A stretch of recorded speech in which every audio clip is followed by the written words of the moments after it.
Baik, Assalamualaikum warahmatullahi wabarakatuh. Selamat sore, saudara pemilih, dimanapun Anda berada. Sore hari ini kita ketemu dalam podcast KIP Kabupaten Singkil dalam rangka sosialisasi pendidikan pemilih pemula, kelompok rentan dan marginal. Nah, kita akan berbincang tentang tema ini pada kesempatan kali ini melalui podcast ini. Kita akan melakukan edukasi bagi pemilih pada kelompok pemilih pemula, rentan dan marginal, karena kelompok pemilih yang tiga ini juga memiliki potensi suara yang cukup besar dalam pesta demokrasi, baik itu pemilu, presiden, wakil presiden, DPD dan DPR, ataupun dalam ajang pilkada. Nah, khusus untuk Kabupaten Singkil, untuk Gen Z ini memang potensinya sangat luar biasa. Tapi kita tahu bahwa kelompok-kelompok pemilih ini kadangkala masih enggan, masih kurang aktif dalam memberikan hak pilihnya ketika pada hari pemungutan suara. Padahal kelompok pemilih pemula ini punya potensi yang sangat besar dalam memberikan hak suaranya dalam setiap pesta demokrasi. Nah, untuk membincangkan tema kita pada sore hari ini KIP Kabupaten Singkil telah menghadirkan beberapa orang narasumber yang juga dari kelompok dibilang pemula bukan ya? Gen Z. Ya, Gen Z lah. Dari kelompok Gen Z yang akan berbicara tentang ini. Nah, kenapa kelompok Gen Z yang kita hadirkan sebagai narasumber? Karena kita memang temanya membahas tentang Gen Z gitu ya, dari kelompok marginal serta rentan. Yang pertama kita hadirkan sore hari ini adalah Bung Sahab Hadapi. Beliau adalah Bendahara Persatuan Wartawan Kabupaten Singkil yang tentunya udah banyak berjalan ini ke pelosok-pelosok Kabupaten Singkil, termasuk dalam setiap pesta demokrasi. Selamat sore, Assalamualaikum Bung Dapi. Waalaikumsalam, selamat sore kembali. Halo. Oke, baik. Selanjutnya saya perkenalkan narasumber kita yang kedua, ada Bung Indro Saputra. Beliau adalah Ketua Persatuan Anggota Badan Permusyawaratan Desa Seluruh Indonesia, PAPDESI Kabupaten Aceh Singkil. Selamat sore, Assalamualaikum Bung Idrus. Selamat sore, Assalamualaikum warahmatullahi wabarakatuh. Nah, untuk narasumber kita yang ketiga ini ada Bung Mawardin yang juga mantan penyelenggara pemilu sebenarnya, beliau di pemilu legislatif 2024 yang lalu, dan juga merupakan pemuda penggiat demokrasi untuk wilayah Kabupaten Singkil. Selamat sore, Assalamualaikum Bung Mawar. Terima kasih, baik, selamat sore.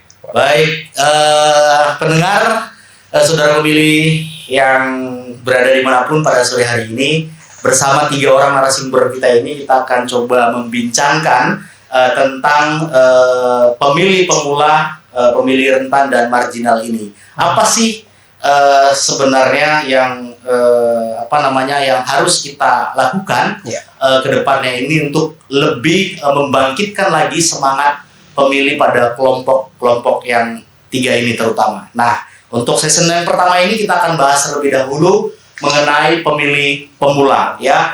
Dalam daftar pemilih KIP Kabupaten Singkil itu memang potensinya sangat luar biasa ya. Kalau kita lihat dalam pemilu kemarin misalnya, dari DPT 88.109 orang itu, untuk Gen Z itu ada mencapai sekitar hampir 20% jumlahnya gitu ya. Jadi cukup banyak sekali potensi pemilih di Gen Z ini sebenarnya. Tapi dari tingkat partisipasinya kalau kita ukur itu masih belum menunjukkan angka yang kita inginkan. Oke. Nah, kalau kita ke Bung Dapi dulu ya. Nah, kalau Bung Dapi melihat fenomena seperti ini, kesadaran politik dari Gen Z itu masih, atau pemilih pemula itu masih kurang. Sebenarnya apa sih yang salah sehingga pemilih pemula ini masih kurang respon terhadap pelaksanaan pesta demokrasi baik pemilu maupun pilkada? Oke, baik. Terima kasih pada Bang Putra ya atas undangannya ya, yang begitu peduli ya terhadap kondisi pemilih pemula, khususnya mereka yang baru tamat atau masih kelas 3. Ya, biasanya kelas 3 SMA nih ya, kalau pemilih pemula nih ya, yang mereka mau tamat. Yang pendidikan politiknya itu sama sekali belum mendapatkan. Dari mana mereka dapatkan siapa sosok misalnya calon pemimpin itu? Mereka paling dapat dari baliho-baliho yang tersebar di jalan-jalan atau dari media sosial. Tapi untuk lebih jauh ke dalam, mereka itu pendidikan politiknya tuh masih sangat minim. Mungkin kita bisa lihat KIP Aceh Singkil itu sering mengadakan sosialisasi ya, turun ke sekolah-sekolah. Itu bagus sekali. Tapi itu hanya mungkin sesaat. Musiman ya. Tapi pelajar ini perlu dia yang konsisten gitu. Artinya yang nggak cuman pas mau pemilihan aja mereka dapat pendidikan politik begitu. Tetapi dalam sehari-hari mereka juga perlu. Kenapa? Karena ya segalanya sekarang dari politik gitu, untuk menentukan kebijakan. Bahkan yang mereka butuhkan setelah nanti lulus pekerjaan itu kan hubungannya dengan politik pasti ya. Jadi untuk pemilih pemula ini khususnya pelajar mungkin bisa dikasih pelajaran khusus ya di sekolah, masuk semacam ekstrakurikuler ya, masuk ke pendidikan politik. Jadi sekolah itu perlu juga mengadakan itu. Mungkin bisa menggandeng KIP gitu kan, karena mungkin sekarang ini nggak musim pemilihan gitu ya, bisa rutin sebulan sekali atau berapa bulan sekali. Itu sih dari kacamata kami melihat bagaimana pentingnya pendidikan politik bagi mereka pemilih pemula. Oke, baik ya. Jadi dari sisi pengetahuannya sebenarnya ya, pendidikan politik itu masih kita anggap minim terhadap pemilih-pemilih pemula ini, karena memang pemilih pemula ini dia lebih kepada pemilih yang masih usia sekolah 17 tahun atau baru semester pertama di jenjang kuliah ya. Jadi kalau pemahaman politiknya itu memang masih dalam tanda kutip tentu masih sangat kurang karena pemahaman yang kurang, sehingga kesadaran mereka dalam menggunakan hak pilih ini masih kurang juga betul. Terbalik gitu ya. Nah kalau Bung Mawar misalnya, Mawardin ya, itu Mawar kayak cewek kan? Media itu sebut aja namanya Mawar. Ya harus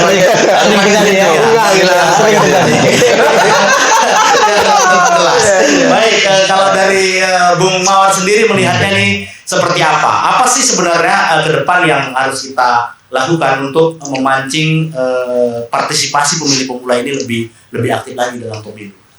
Baik, terima kasih. Sebetulnya kalau kita berbicara pemilih pemula ini kan rata-rata memang yang masih di kelas 3 SMA ataupun yang sedang berada di bangku perguruan tinggi lah. Ya. Jadi mereka ini kan sebetulnya energi baru nih.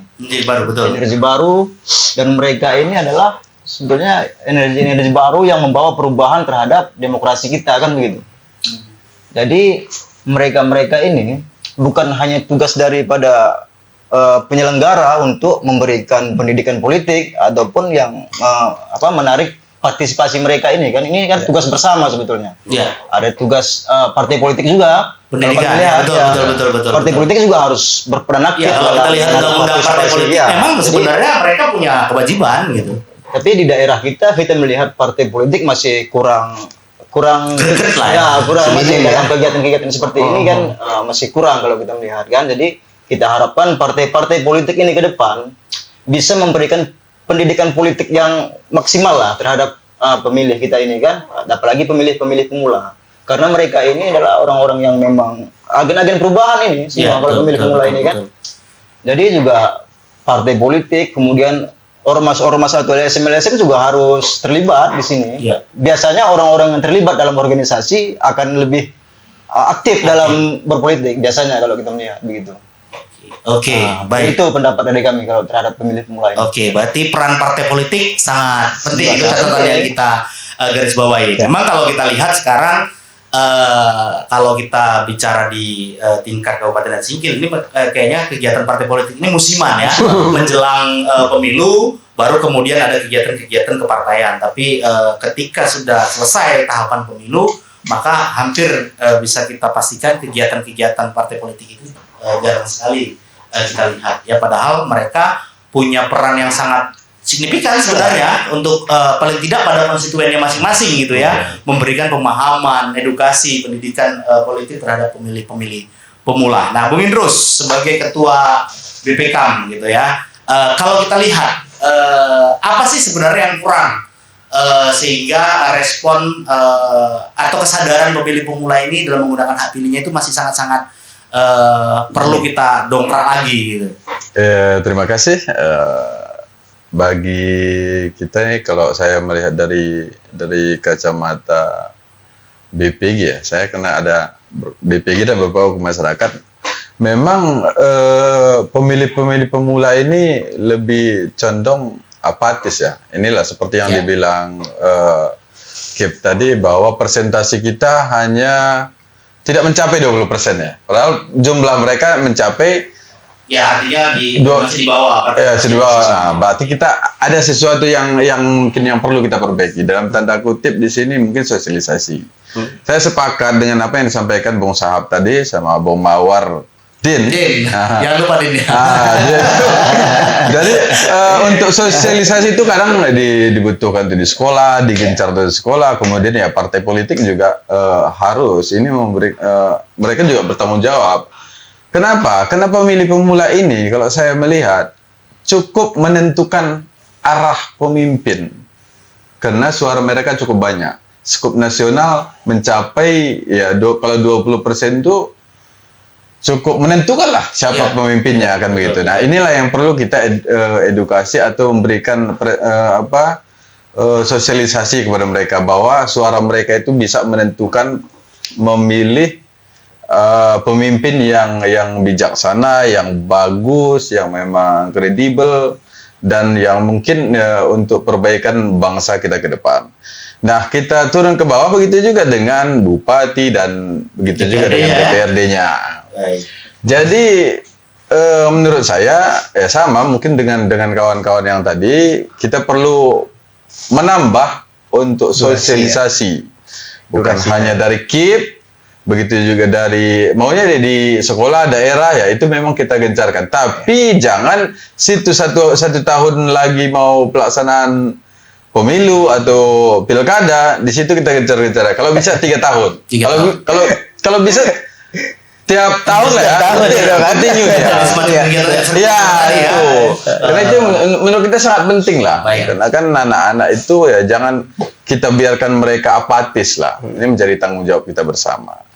Ya mudah-mudahan kalaupun nanti kami ada juga kegiatan-kegiatan di Persatuan BPG, nama persatuan kami ini PAPBDSI, Persatuan Anggota Badan Permusyawaratan Desa Seluruh Indonesia untuk Aceh Singkil. Nah ini sebetulnya kami juga bisa akan memberikan edukasi atau artinya peran pemerintahan desa juga bisa dimanfaatkan. Bisa. Karena tentu di setiap desa itu kan ada organisasi kemudahan desa misalnya segala macam ya. Oke, baik. Saya rasa itu aja. Untuk sesi pertama kita break dulu ya.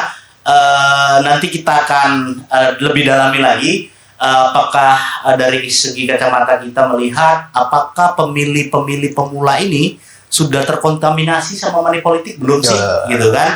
Karena harapan kita macam tadi, kita sepakat bahwa sebenarnya kita berharap pemilih pemula ini jangan sampai mengikut pemilih-pemilih yang sudah terkontaminasi dengan money politik. Karena ini yang ya kita sebagai penyelenggara pemilu, misalnya kami Kabupaten Singkil, itu selalu giat mensosialisasikan bahayanya money politik, gitu kan? Sangat bahaya. Nah, tapi kan ya hanya sebatas sosialisasi seperti Bung Dapi katakan tadi, ketika tahapan pemilu itu berjalan, baru kami turun melakukan seandainya saja kami diberikan ruang untuk melakukan sosialisasi lebih luas dengan dukungan yang cukup, mungkin kami akan melakukannya itu setiap bulan sekali, bahkan mungkin setiap minggu sekali ke sekolah-sekolah untuk melakukan pencegahan. Karena bagi kita jangan sampai pemilih pemula ini ikut-ikutan juga dengan hal buruk itu, gitu. Karena kalau kita lihat nih, kadang kan kalau pemilih pemula ini kan masih satu kakak sama orang tuanya nih. Akhirnya dia hanya ngikut pilihan orang tuanya. Nah, untuk mengatasi hal ini, apa sih sebenarnya yang harus kita lakukan ke depannya agar kita bisa menjaga integritas pemilih pemula ini supaya tumbuh menjadi pemilih yang betul-betul melihat yang seperti disebutkan tadi, melihat track record calon pemimpinnya itu seperti apa. Enggak hanya sekedar itu saudaraku. Ini amplopnya sekian gitu kan, ini yang bahaya gitu kan. Ini kita harus cegah hal ini, jangan sampai pemilih-pemula juga ikut seperti itu. Kita akan bahas itu di season berikutnya. Kita break dulu sejenak, kita akan kembali lagi.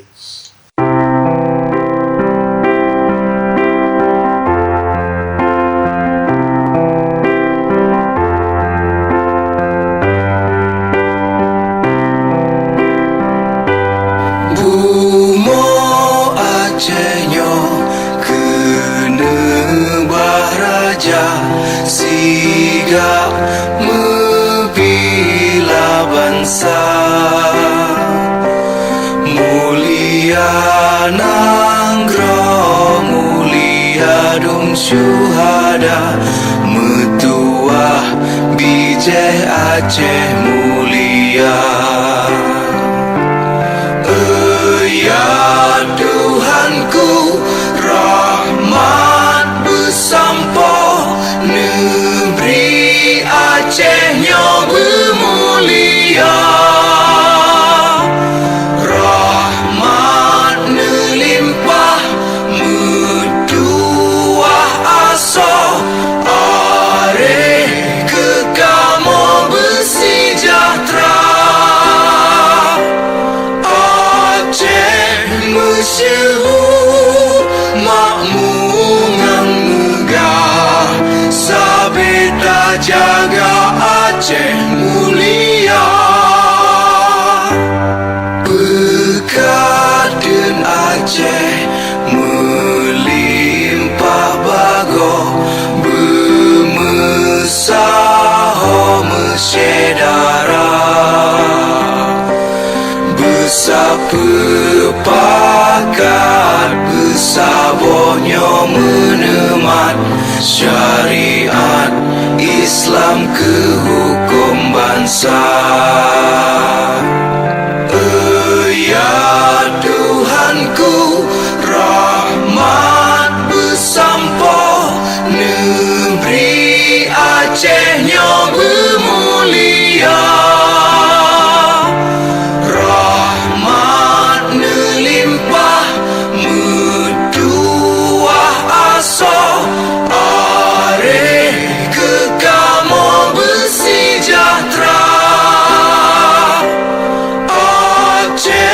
Masyhur makmur ngang megah, sabeda jaga Aceh mulia. Aceh masyhur makmur ngang megah, sabeda jaga Aceh mulia.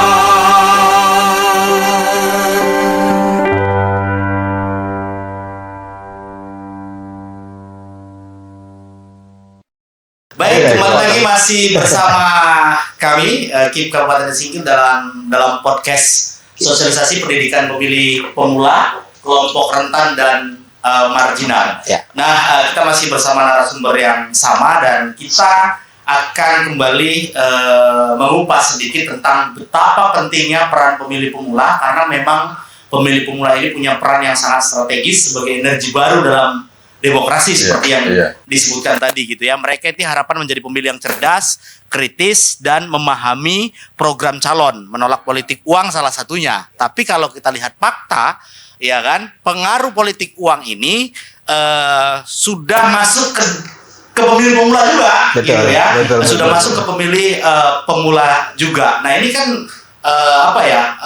bagi demokrasi politik uang itu adalah hal yang sangat berbahaya. Gitu ya, walaupun dalam undang-undang pemilu misalnya pasal pidananya jelas ya bagi pelaku dan penerima politik pemula, tapi kan ini macam, kalau kita istilahkan kan politik uang ini kan macam, kalau kita mau ungkap ini macam mencari jarum dalam jerami gitu istilahnya ya. Sangat sulit sekali membuktikan gitu ya. Walaupun kita sering mendengar politik uang itu terjadi dalam setiap pemilu, tapi betul. sulit sekali untuk membuktikan itu. Nah, kalau seandainya pemilih pemulanya sudah terkontaminasi juga dengan money politik, lalu pemilih yang mana lagi kita harapkan menjadi pemilih yang kritis. Gitu. Nah, kalau melihat fenomena ini, menurut Bung Dapi, apa sih sebenarnya yang harus kita lakukan untuk membentengi ini agar tidak terjadi?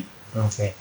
Jadi kalau kita melihat pemilih pemula, ini kan mereka minim sekali pengetahuan tentang misalnya calon yang tersedia. Ya.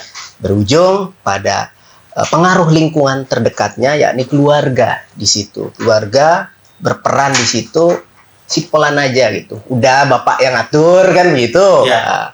Kamu sipolan, dan itu banyak terjadi. Nah, ketika si pemilih pemula tidak mengetahui siapa yang mau dipilihnya, ya karena mungkin faktor pengetahuan dia. Ya. Siapa sih calonnya? Gimana sih? Sementara dia sendiri harusnya dia melihat visi misi dari calon yang tersedia ini sesuai nggak dengan harapan dari pemilih pemula ini. Anak muda pinginnya sekolah yang murah, gratis, beasiswa ada dan seterusnya. Otomatis kan sebagai seorang pemilih pemula melihat sampai ke situnya. Nah, seperti yang dibilang Bang Putra tadi, kalau faktor lingkungan itu sangat menentukan, terakhir ujung-ujungnya mengikuti ya apa yang diperintah oleh orang tuanya, disinilah letak kekeliruan itu, begitu ya. Jadi anak muda itu ya harus cerdas, bukan malah mengikuti kehendak orang tua, karena ya harus dipahami juga kan ketika anak muda menjadi garda terdepan generasi penerus demokrasi ini, ketika anak mudanya aja udah terkontaminasi money politik, ya apa kabar bangsa Indonesia ke depannya, begitu kan. Jadi sebagai anak muda itu ya harus pandai-pandai mencari tahu sendiri ya, mulai dari medsos misalnya, atau bertanya kepada, itu kelebihan pemilih pemula salah satunya ya, bisa searching macam gitu ya. Tapi harus hati-hati juga. Kenapa? Karena banyak calon yang menggunakan buzzer. Jadi di situ pemilih pemula juga harus cerdas, mana cari informasi yang akurat, valid, dan sumbernya ini bisa dipercaya. Bukan informasi dari buzzer-buzzer yang memang mempoles ya supaya calon ini terlihat menarik, mudah dipilih, bagus begitu. Tapi bagus. Pasarnya bagus itu. Nah itu. Jadi pemilih pemula harus cerdas juga di situ gitu kan. Itu sih. Ya. Oke, baik. Berarti harus lebih selektif ya. Karena memang sebenarnya ya kita berharap pemilih pemula ini memang menjadi pemilih yang menjadi agen perubahan gitu ya. Harusnya mereka ini bisa kita ajak, kita rangkul untuk sama-sama mengkampanyekan betapa bahayanya money politik itu. Jangan justru pemilih pemula yang harusnya menjadi agen perubahan atau energi baru dalam demokrasi ini justru ikut dalam kelompok yang ujung-ujungnya money politik gitu kan. Nah, kalau Bung Mawardin gitu ya, melihat fenomena seperti ini, kalau kita lihat di realita lapangan aja dalam pemilu, kira-kira pemilih pemula kita ini sekarang steril nggak sih dari money politik? Memang menarik kalau berbicara mengenai pemilih pemula ini. Seperti yang kita sampaikan tadi, bahwa pemilih pemula ini kan memang masuk kategori agen perubahan yang duduk di bangku pendidikan kan gitu. Kita berharap mereka ini bukan hanya menjadi pemilih, bukan hanya suara mereka yang kita harapkan, partisipasi mereka dan angka-angkanya, bukan. Bahkan kita berharap pemilih pemula ini bisa berperan aktif dalam mengawasi pelaksanaan demokrasi ini, baik pemilihan dari tingkat daerah maupun sampai kepada pemilihan presiden. Kita berharapkan peran mereka itu lebih. Jadi untuk berbicara politik uang, kita berharap peran mereka ini, bahkan mereka menjadi garda terdepan untuk mencegah ini terjadi. Kita berharap peran-peran mereka inilah yang bisa menghalangi oknum-oknum yang bermain di politik uang ini. Tapi saya meyakini bahwa pemilih-pemilih pemula ini belum terkontaminasi dengan hal-hal seperti ini. Jadi bila pun ada yang ini, mungkin mereka mengiyakan saja. Tapi saya yakin pada di bilik suara mereka tetap menggunakan hati nurani saja. Saya optimis. Amin. Jadi ini juga menjadi perbincangan di warung-warung kopi bahwa banyaknya angka-angka meleset dari data si calon. Saya meyakini mereka lah pelakunya. Ya, menarik memang ya, karena memang kalau saya sih melihatnya begitu besar potensi pemilih pemula ini, jangan sampai kemudian mereka juga ikut tertarik ke dalam demokrasi yang hanya menjunjung tinggi di politik tadi, gitu kan.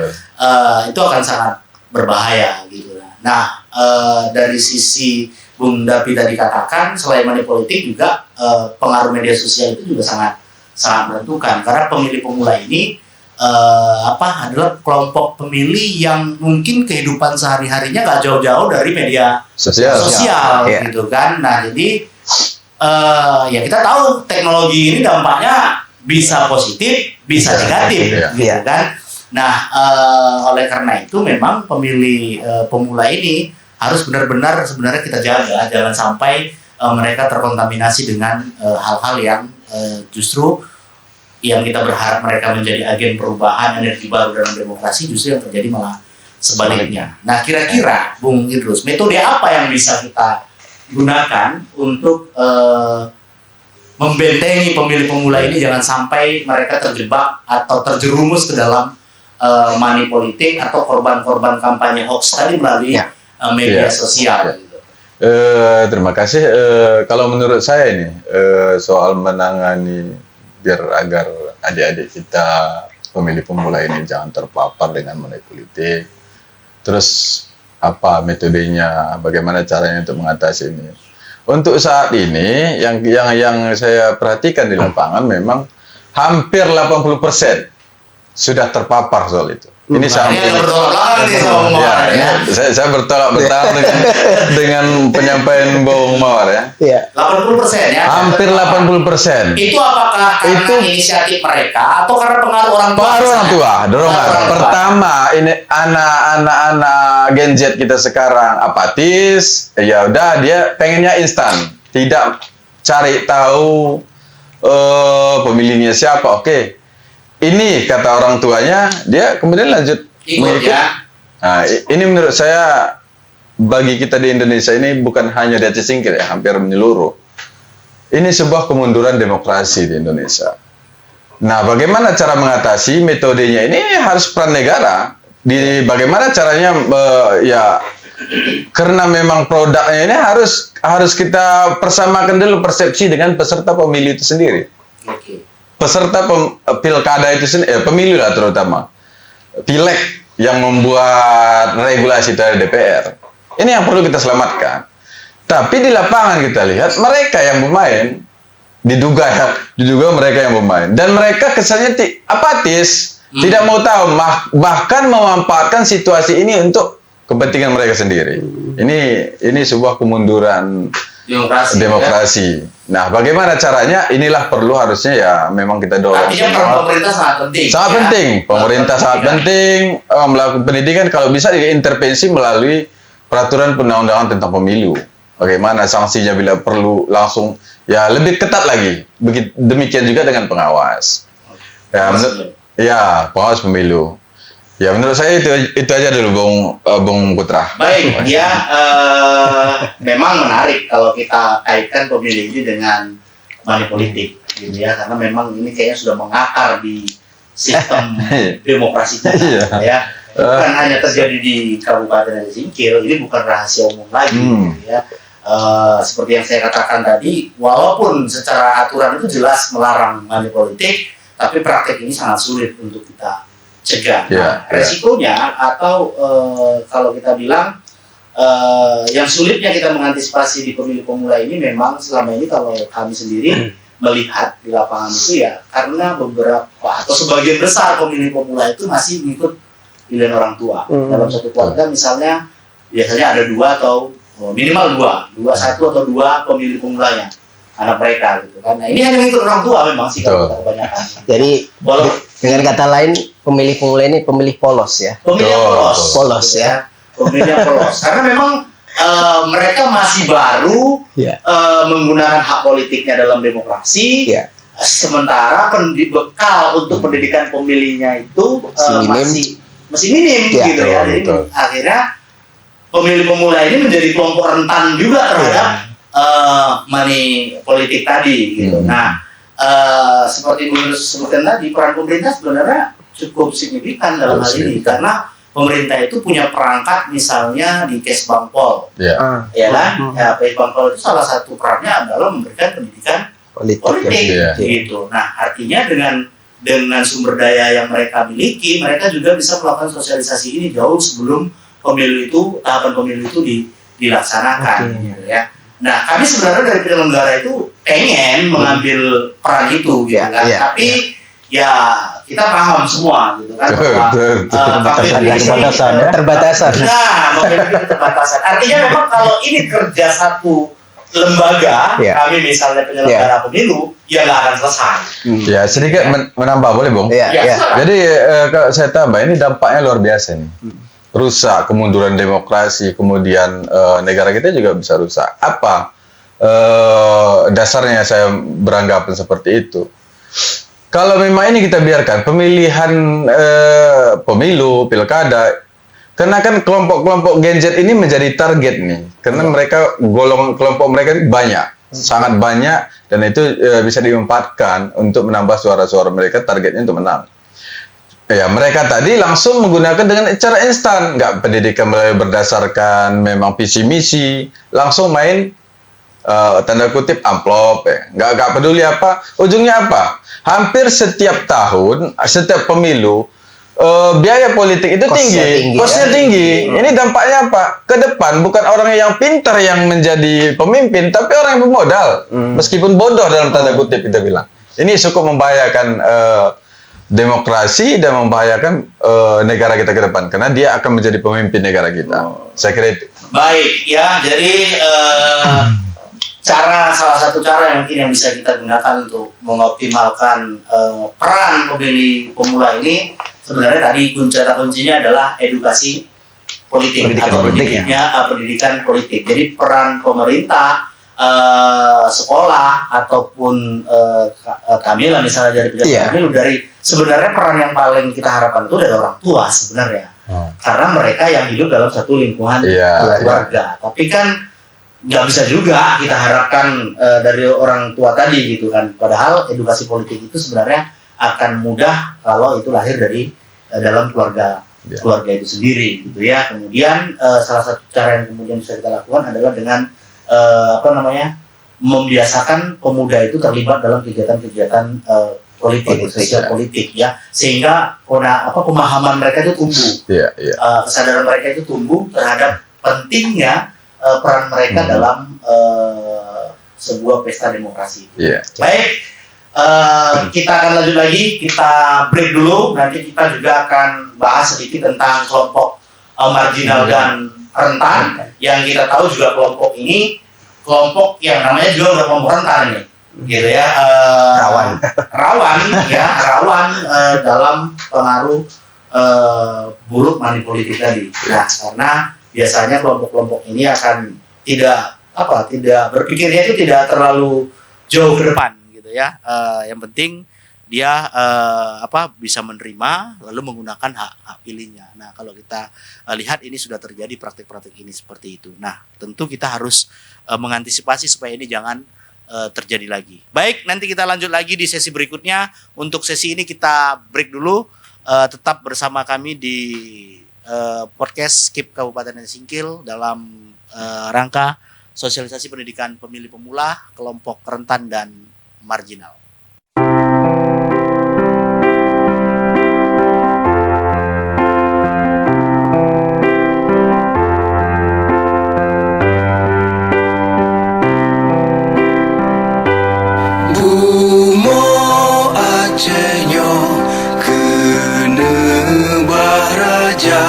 Siga membela bangsa,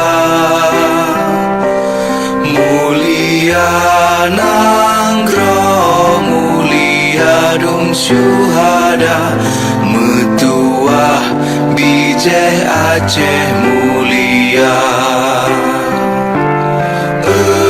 Ya Tuhanku, rahmat bersampo, negeri Acehnya bermulia. Rahmat melimpah, metuah aso, are kekamo bersejahtera. Aceh masyhur, makmur ngan megah, sabeta jaga Aceh mulia. Berkat dan Aceh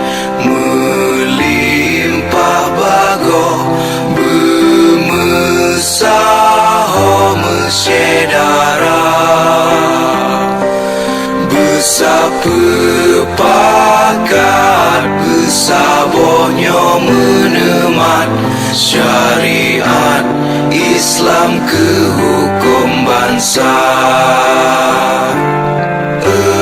Ya Tuhanku, rahmat bersampo negeri Acehnya bermulia. Rahmat melimpah metuah asa areh kekamo bersejahtera. Aceh masyhur makmur ngan megah, sabeta jaga Aceh mulia. Aceh masyhur makmur ngan megah, sabeta jaga Aceh mulia.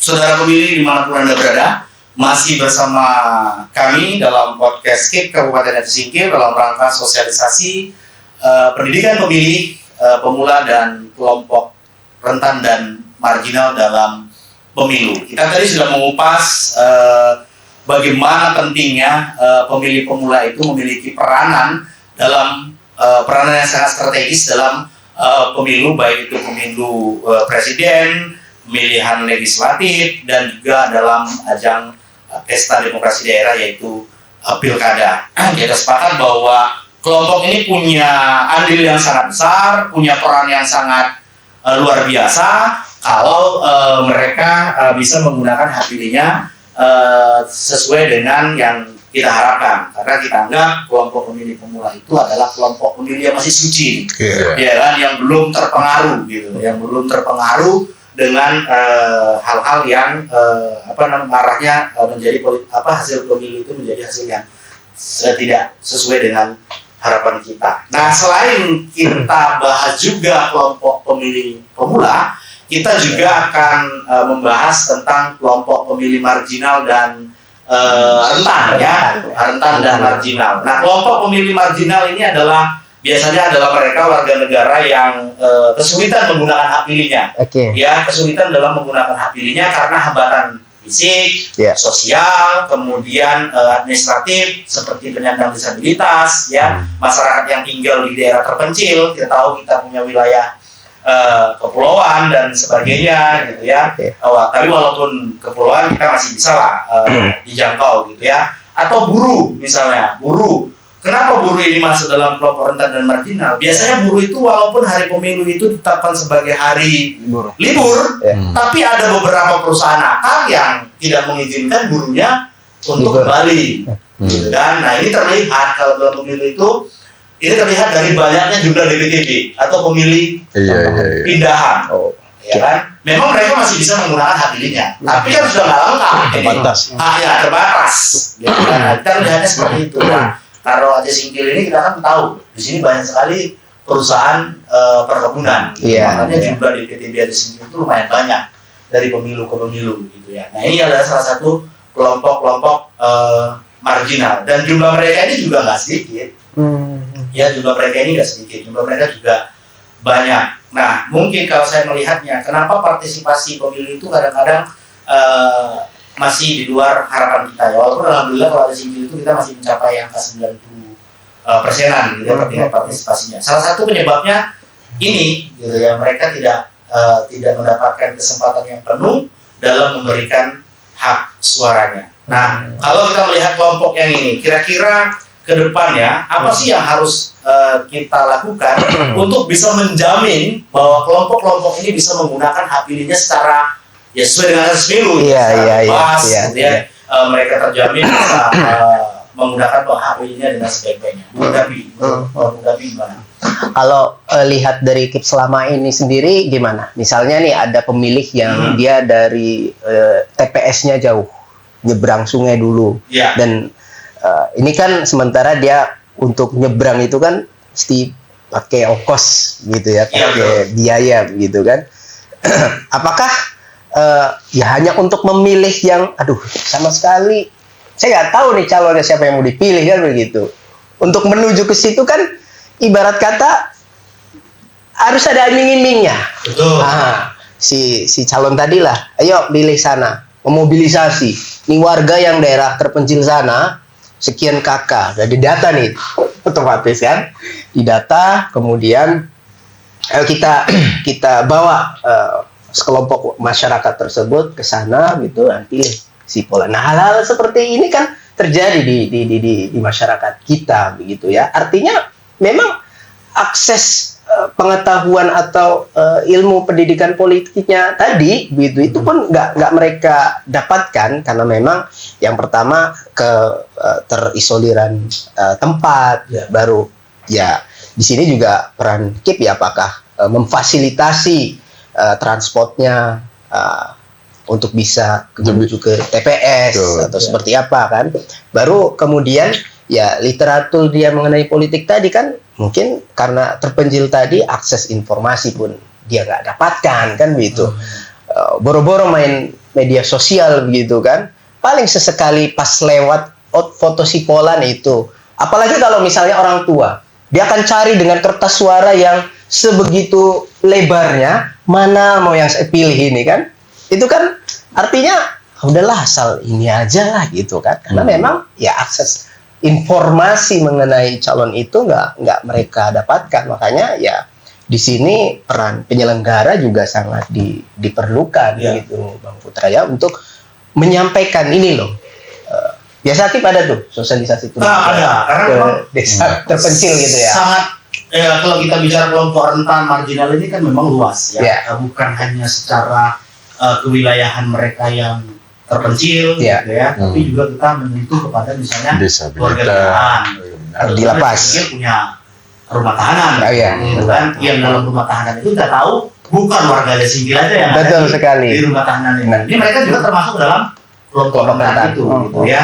kemudian kelompok yang misalnya pekerja migran yang ada di bukan migran sih kalau kita bilang pekerja di perkebunan dan sebagainya. Biasanya memang kalau kita dari penyelenggara itu dari semua tahapan penyelenggaraan pemilu kita itu selalu melakukan sosialisasi sampai menyentuh baik itu kalau dulu kita ada istilahnya relawan demokrasi untuk itu itu di pemilu 2019 untuk relawan demokrasi itu kita bagi kelompok memang relawan demokrasi itu ada yang kelompoknya memang sasaran kita adalah mendekati dari sisi agama. Ini biasanya kita melalui ustadz perbatasan dulu. Kalau yang muslim kemudian kalau yang dari non muslim kita meminta bantuan dari pemuka-pemuka agama mereka untuk memberikan pendidikan pemilih betapa pentingnya pemilu itu kepada jemaat-jemaat mereka. Gitu ya. Kemudian kalau kelompok-kelompok yang terpencil tadi kita juga bisa ambil itu dari pemula ada beberapa kalau saya nggak salah ada macam 9 segmen kalau nggak salah yang pernah kita ambil ya alhamdulillah memang itu sangat berdampak nah tapi kalau hanya berharap lagi-lagi dari penyelenggara pemilu tentu itu sangat terbatas betul menyentuh secara maksimal sementara pemilih-pemilih yang ini harus betul-betul mendapat sentuhan sehingga mereka tahu betapa pentingnya mereka dalam menggunakan hak pilihnya. Termasuk salah satunya adalah kelompok penyandang disabilitas ya. Gitu ya. Nah, walaupun tidak banyak, tapi kalau data dari Dinas Sosial Kabupaten Singkil ini datanya juga mencapai 5 sampai 700-an orang disabilitas. Banyak masuk banyak juga itu. Dan kita yakin itu belum 100% tercatat. Gitu kan. Nah, kalau kita bicara ini tentunya pemilih yang berkebutuhan khusus ini kan kalau kita lihat partisipasinya kan masih minim ya. Kita masih jarang menemui ya kita sebagai penyelenggara mengakui itu kita masih jarang menemui penyandang disabilitas itu yang hadir ke TPS pada hari. Nah, kalau Bung Mawar melihat ini, kedepannya seperti apa sih yang harus kita lakukan sehingga tingkat partisipasi pemilih penyandang disabilitas ini bisa tumbuh dalam memberikan hak pilihnya dalam pesta demokrasi. Baik, terima kasih. Mungkin ada banyak faktor ya yang harus kita lakukan ke depan ini. Yang pertama dulu memastikan bahwa yang rentan, yang disabilitas ini mempunyai administrasi kependudukan. Iya. Yang pastinya ada kasus-kasus sebelumnya yang Salah satu ditemui. penghambatan, ya. Ya, salah satu penghambatan banyaknya mereka ini, kelompok-kelompok ini tidak terdaftar dalam DP4. Iya. Karena mereka tidak memiliki administrasi kependudukan. Contoh yang disabilitas, KTP tidak punya. Sementara KTP ini kunci dari untuk kita menggunakan hak suara. Betul. Nah, itu yang pertama yang harus ini perlunya kerjasama antara pemerintah tadi, baik di Dukcapil, memastikan bahwa warga setempat itu memiliki administrasi kependudukan. Kemudian yang kedua ya adalah kita memastikan dari penyelenggara bahwa penyelenggara itu harus memastikan mereka dapat menggunakan hak pilihnya. Karena suara mereka ini dengan suara pemilih pemula yang energi baru sama-sama dihitung satu. Iya, sama. Nilainya sama. Tidak ada lebih, tidak ada kurang. Sama-sama dihitung satu kan. Jadi harus dipastikan mereka bisa memberikan hak pilihnya. Nah, kalau saya melihat bahwa pemilih yang ini yang rentan nih, karena biasa yang pandangan sudah mulai berkurang, ini yang rawan disalahgunakan oleh biasa yang mendampingi kan begitu. Ini saja ini. Mungkin niatnya memilih nomor A misalnya, memilih salur A. Sementara yang mendampingi nanti ini yang rawan nih, yang nakal nih. Ditunjukkan yang B, sementara si pemilih ini perlihatan sudah tidak bisa melihat kan begitu. Nah, ini yang rawan nih. Daripada pemilih pemula, saya lebih ragu di pemilih kelompok ini yang disalahgunakan ini ya. Mungkin itu dari saya. Baik, ya kita akui itu bahwa salah satu yang menjadi hambatan itu adalah terhadap kelompok-kelompok marginal ini adalah tentang ketiadaan administrasi kependudukan. Ya, sebagai contoh kasus misalnya ketika kita melakukan pendataan terhadap warga binaan di rutan kelas 2B ya, itu kita masih menemui memang ada sejumlah narapidana atau tahanan yang ada di sana itu memang tidak memiliki identitas, tidak memiliki identitas, ya, sehingga ya kita tahu bahwa salah satu syarat untuk bisa menggunakan hak pilih yang pertama identitasnya harus jelas, yaitu KTP tentunya, kan, kemudian terdaftar dalam daftar pemilih. Nah, kalau KTP-nya nggak punya, bagaimana dia memilih masukkan dalam DPT. Itu memang menjadi menjadi salah satu tantangan tersendiri yang kita temui ya, termasuk dengan misalnya pemilih yang penyandang disabilitas tadi. Mungkin karena dia sejak lahir sudah menyandang disabilitas sehingga administrasi kependudukannya tidak lurus ya, diabaikan gitu ya, sehingga terhadap pemilih ini walaupun tidak banyak kasusnya, tapi kita masih menemui ya. Nah, kasus-kasus seperti ini ketika menjelang tahapan pemilu. Nah, kalau dari Bung Idrus nih, melihatnya seperti apa terhadap pemilih penyandang pemilih marginal dan kelompok rentan. Kelompok rentan ya. Oke, terima kasih. Soal sosialisasi pendidikan pemilih pemula tadi sudah, kemudian kita masuk kepada sosialisasi. Sebetulnya yang saya paham ini sosialisasi untuk para kelompok yang rentan dan marginal. Rentan ini bagaimana? Rentan seperti yang sudah dijelaskan sama Bung Putra, Bung Sahab, kemudian Bung Mawardin. Sudah dijelaskan tadi. Solusinya bagi saya tetap selalu menggencarkan dengan cara bersama-sama. Tidak akan bisa sepenuhnya kita titik beratkan kepada KIP. Contoh bagaimana caranya kepada kelompok yang rentan tadi, kemudian kelompok-kelompok marginal. Marginal ini yang maksudnya yang saya pahami adalah kelompok desa yang memang tidak pernah tersentuh, tertinggal seperti yang terbilang. Contoh mungkin di wilayah kita di sini ya, di di Aceh Singkil misalnya, seperti Buah atau di daerah-daerah yang memang jarang mendapatkan sosialisasi tentang politik, sosialisasi pemilu.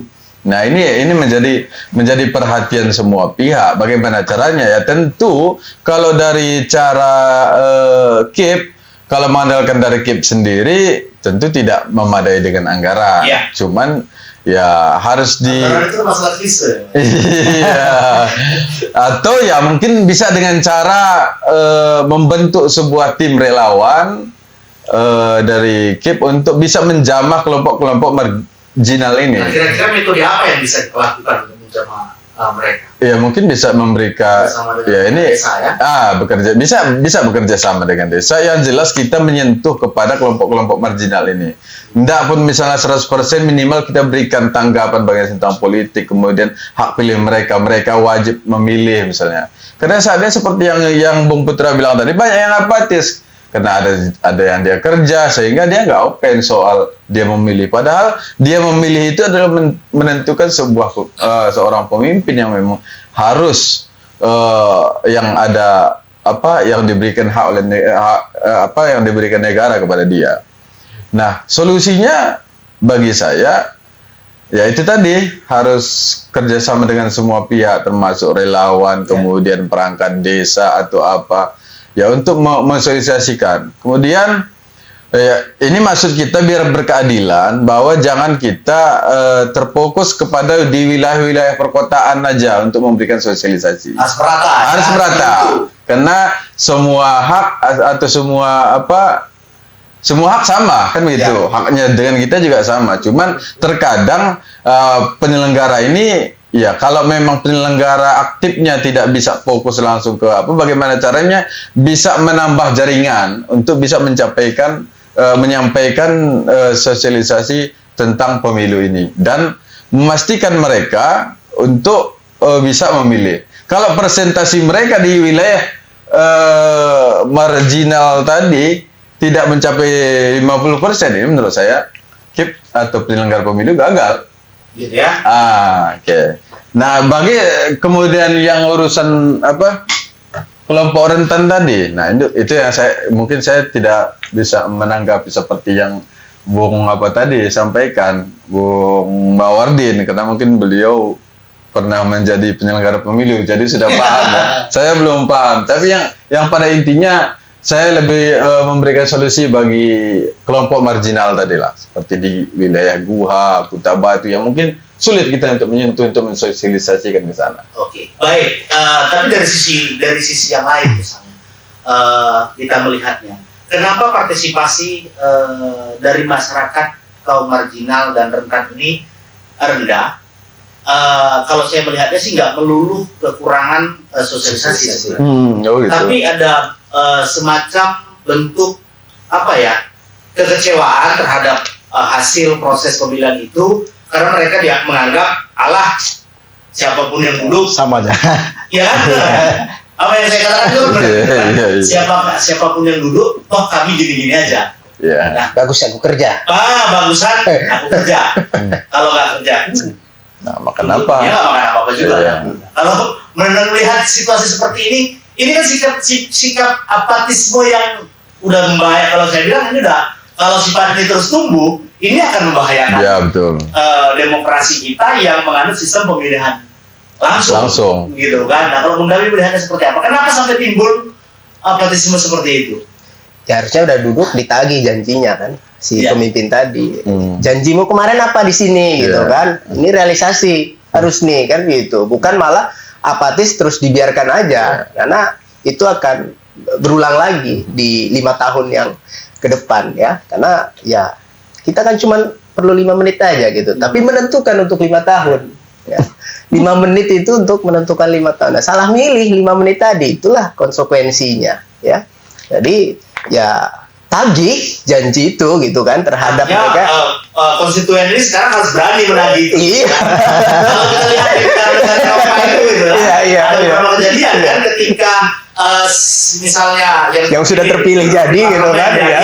Tapi dianggap tidak mewakili aspirasi masyarakat di wilayahnya, bahkan ada yang masuk ke tong sampah. Ya itu. Itu dia. Tantangan itu sendiri. Menarik sebenarnya ya.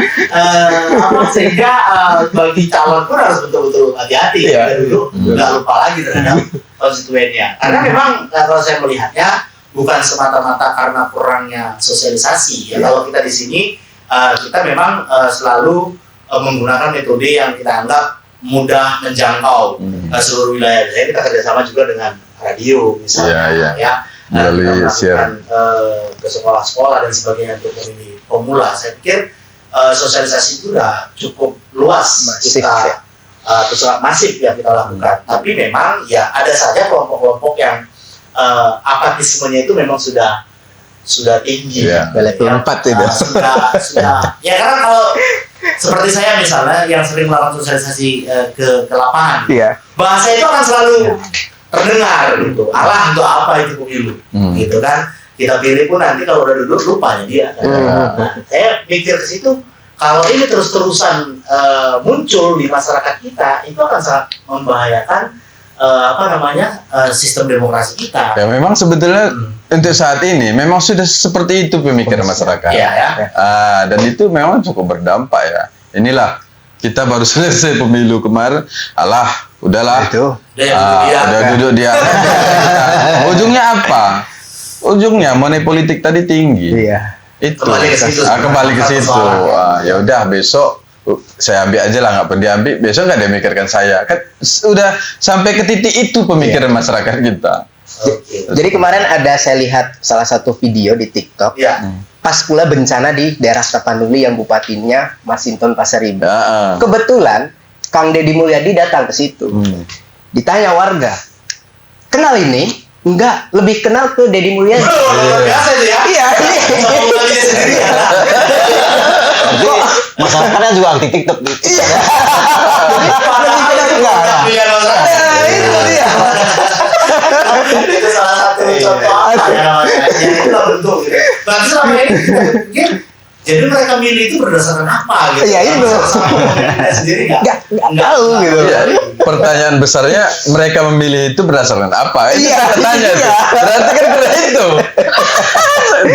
Baik, ini sebenarnya semakin menarik. Nanti di sesi akhir kita hanya 3 closing statement saja dari masing-masing narasumber. Nah, untuk sesi ini kita cukupkan sampai di sini. Ya, artinya dari sesi ini kita dapat tarik sebuah kesimpulan bahwa upaya yang bisa kita lakukan untuk bagaimana meningkatkan partisipasi pemilih marginal dan rentan ini adalah lebih masif lagi meningkatkan sosialisasi kepada masyarakat rentan dan kaum marginal ini yang memang mereka ini biasanya adalah kelompok-kelompok yang kurang tersentuh terhadap sosialisasi. Kurang tersentuh ini bukan hanya soal sulit dijangkau gitu ya, tapi karena memang faktor kesibukan mereka dalam bekerja gitu ya, akhirnya mereka menjadi pemilih yang apatis. Gitu. Tahan suara adalah itu gitu kan. Nah ini tentu kita harus memiliki metode yang lebih lagi ya, misalnya dengan menggandeng kerjasama dengan seluruh pihak, baik itu dari Bawaslu, Komnas HAM, LSM ya, kalau di perusahaan mungkin serikat-serikat pekerja ya, ini bisa kita lakukan. Ya, kemudian sosialisasi yang inklusif melalui relawan demokrasi yang seperti saya sebutkan tadi yang sudah pernah kita lakukan, dan juga tentunya advokasi melalui media massa, karena kita tahu kekuatan media itu sangat penting karena media itu bisa menjangkau ke seluruh lini masyarakat. Itu kesimpulan kita di sesi ini. Sesi ini kita akhiri, nanti kita sesi terakhir hanya 3 closing statement dari masing-masing narasumber ya, tentang harapan kita ke depan, seperti apa sih kita berharap pemilih pemula itu gitu ya, sehingga lahirlah demokrasi seperti yang kita cita-citakan. Karena demokrasi langsung itu tujuannya adalah salah satunya kan pemimpin itu lahir dari rakyat untuk rakyat, gitu kan. Tapi kalau kita lihat sekarang kayaknya sudah mulai bergeser, ya. Rakyat tapi entah siapa.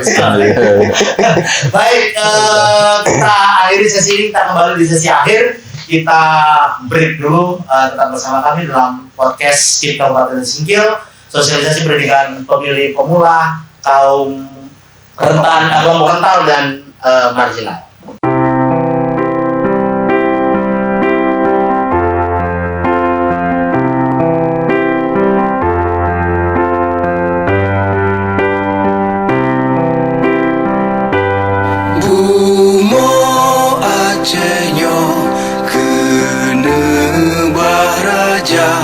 Sigap membela bangsa,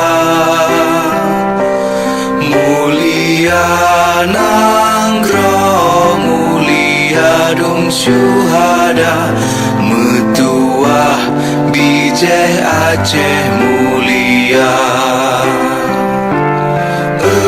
Ya Tuhanku, rahmat bersampo, negeri Acehnya bermulia. Rahmat nelimpah, metu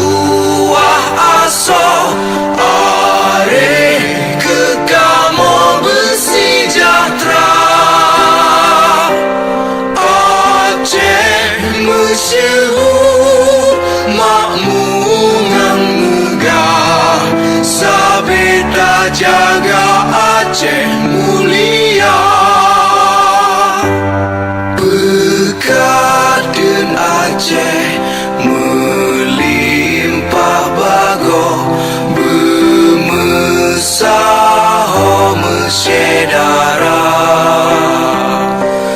bersepakati bersabonyo menemat syariat Islam ke hukum bangsa. Ya Tuhanku, rahmat bersampo negeri Aceh nyo bermulia. Rahmat melimpah metuah aso are kekamo bersejahtera. Aceh masyhur makmungan megah, sabeda jaga Aceh mulia. Aceh masyhur makmungan megah, sabeda jaga Aceh mulia.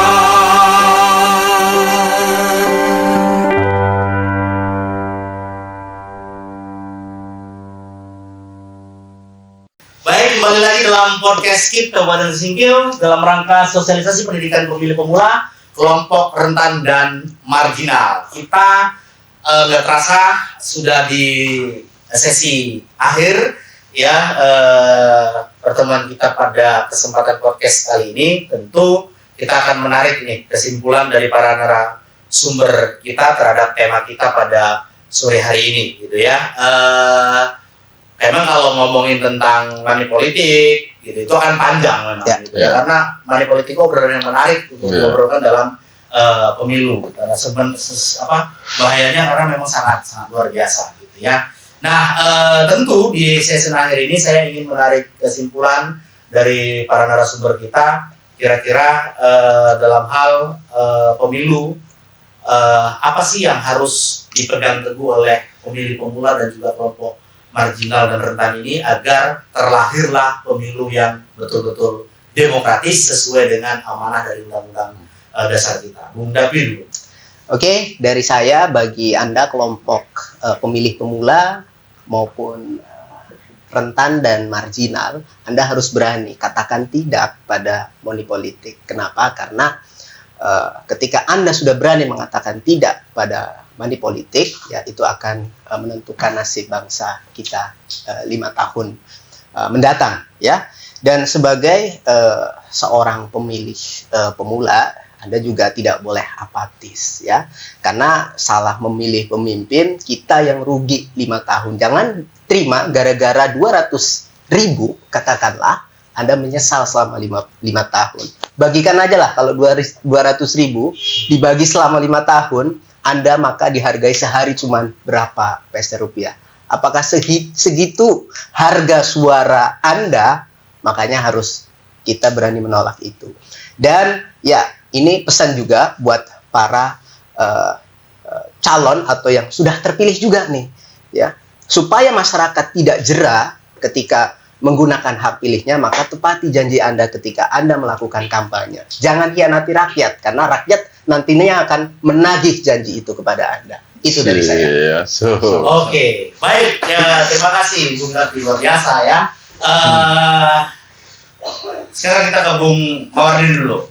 Apa kira-kira closing statement untuk pesan kita kepada pemilih pemula, kelompok rentan dan kelompok marginal agar mereka benar-benar bisa menggunakan hak pilihnya dengan pengaruh mereka yang luar biasa menentukan hasil pemilu itu seperti apa. Silakan Bung Mawardin. Baik, kita harapkan kepada pemilih pemula dan pemilih marginal dan rentan ini agar selalu dapat menggunakan hak pilihnya, karena memang ini mempengaruhi, bukan hanya mempengaruhi terhadap tatanan kehidupan yang berperaturan dan sebagainya. Ini juga sampai berdampak kepada kehidupan pribadi kita ke depan. Karena memang pada dasarnya tujuan daripada demokrasi dan pemilihan itu ialah membawa kehidupan kepada yang lebih baik, kan begitu. Jadi kita harapkan juga kepada pihak-pihak terkait seperti yang tadi kita bahas, dari penyelenggara, pengawas, dan partai politik ini memang memastikan bahwa sosialisasi ini sampai kepada menyeluruh kepada masyarakat agar masyarakat itu memilih berdasarkan rasional memilih, bukan berdasarkan uang dan sebagainya, iming-iming dan sebagainya.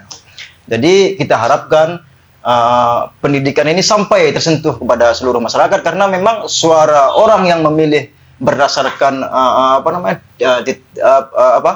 berdasarkan track record si calon, memilih berdasarkan uang, nilainya sama-sama dihitung satu.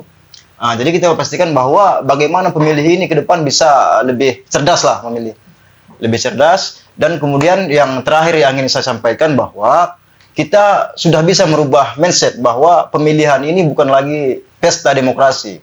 Saya ingin menghimbau kepada pemilih pemula bahwa ini adalah sudah menjadi ajang investasi di mana rakyat menginvestasikan hak suaranya dengan harapan bisa membawa kehidupan yang lebih baik ke depannya. Itu mungkin saya. Bukan sekedar datang ke TPS. Bukan sekedar datang ke TPS. Jadi investasi suara yang lebih baik. Luar biasa.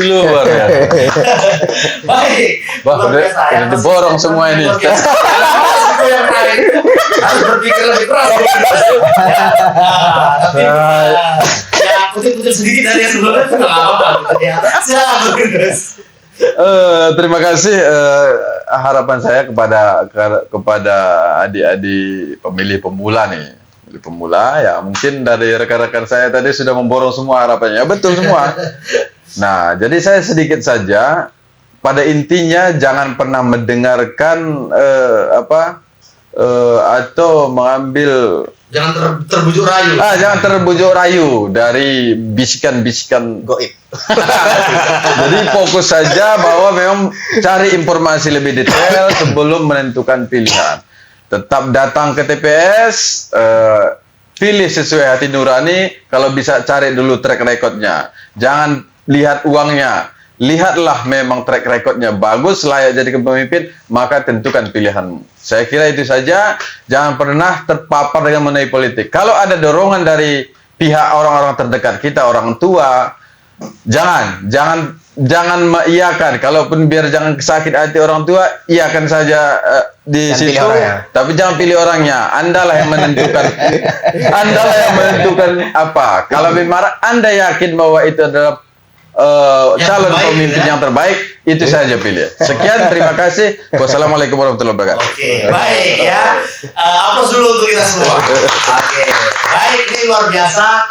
Ternyata closing statement para narasumber kita gitu ya. Memang ya pesta demokrasi itu diselenggarakan dengan biaya yang tidak sedikit, gitu ya. Cukup memakan anggaran yang luar biasa, baik itu pelaksanaan pesta demokrasi yang namanya pileg pilpres ataupun ajang pilkada untuk memilih gubernur dan bupati wakil bupati. Itu semua dibiayai dengan uang rakyat, ya.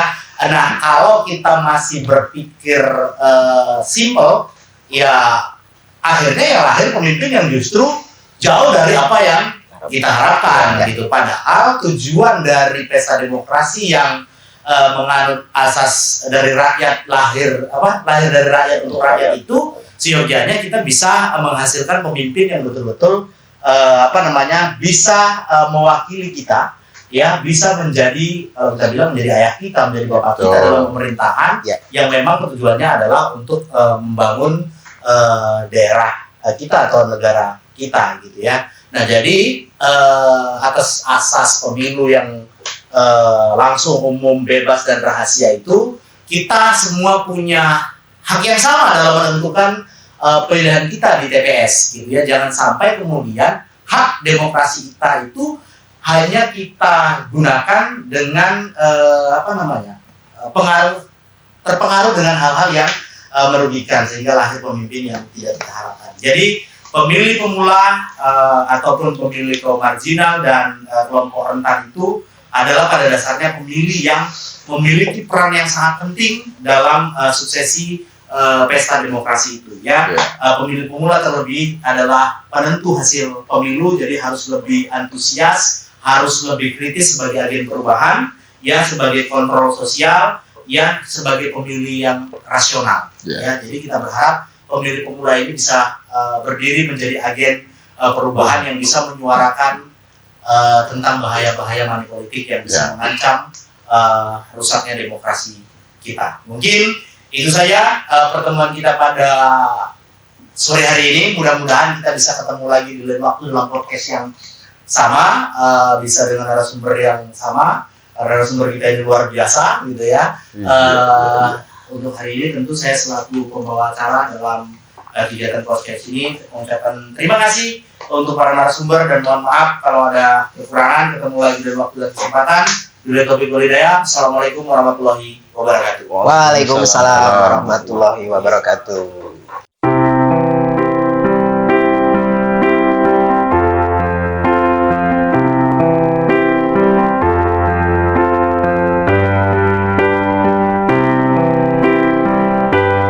Bumo Acehnya kena baraja sigap membela bangsa mulia nangro mulia dong syuhada metuah bijeh Aceh mulia. Ya Tuhanku, rahmat bersampo negeri Acehnya bermulia. Rahmat nelimpah metuah aso are kekamo bersejahtera. Masyhur makmungan megah sabeta jaga Aceh mulia. Berkat dan Aceh melimpah bago bermesah mesyedara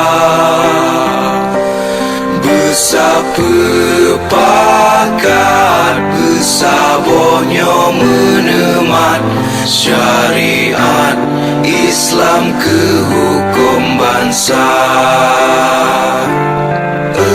Ya Tuhanku, rahmat bersampo negeri Acehnya bermulia.